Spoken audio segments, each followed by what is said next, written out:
உளுந்தூர்பேட்டை நரிக்குறவர் பெண்ணை ஒருவர் தடியால் அடித்து தாக்கும் வீடியோ இப்பகுதியில் உள்ள சமூக வலைதளங்களில் பரவி பரபரப்பை ஏற்படுத்துகிறது. கள்ளக்குறிச்சி மாவட்டம் உளுந்தூர்பேட்டை நகராட்சிக்குட்பட்ட அன்னை சத்யா தெருவில் கலா என்பவர் இட்லி கடை வைத்து நடத்தி வருகிறார். இந்த கடைக்கு 5க்கும் மேற்பட்ட நரிக்குறவர் பெண்கள் நேற்று காலை டிஃபன் வாங்கி சாப்பிட்டுக் கொண்டு தரையில் அமர்ந்து சாப்பிட்டுக் கொண்டிருந்ததாக கூறப்படுகிறது. இந்த தெருவில் வசித்து வரும் அன்பழகன் என்பவர் அவ்வழியாக இருசக்கர வாகனத்தில் வந்த நிலையில் வழியில் உட்கார்ந்து சாப்பிட்ட நரிக்குறவர் பெண்கள் மீது மோதுவது போல் நிறுத்தி கடுமையான வார்த்தைகளால் திட்டிய போது அவர்கள் இருவருக்கும் இடையே தகராறு ஏற்பட்டதாக கூறப்படுகிறது.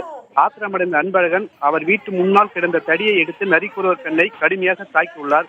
இந்த வீடியோவானது பொது வலைதளங்களில் பரபரப்பை ஏற்படுத்தியது. இந்த வீடியோவானது பொது வலையில் பரவியதால் பொதுமக்களிடையே பெரும் அச்சத்தை ஏற்பட்டுள்ளது. இதில் பாதிக்கப்பட்ட பெண் லட்சுமி தற்போது உளுந்தூர்பேட்டை அரசு மருத்துவமனையில் சிகிச்சை பெற்று வருகிறார். நரிக்குறவர் பெண்ணை தாக்கும் வீடியோ பொது வலைதளங்களில் பரவி பெரும் பரபரப்பு ஏற்பட்ட நிலையில் பல்வேறு சமூக அமைப்பினர் இதற்கு கண்டனம் தெரிவித்து வருகின்றனர்.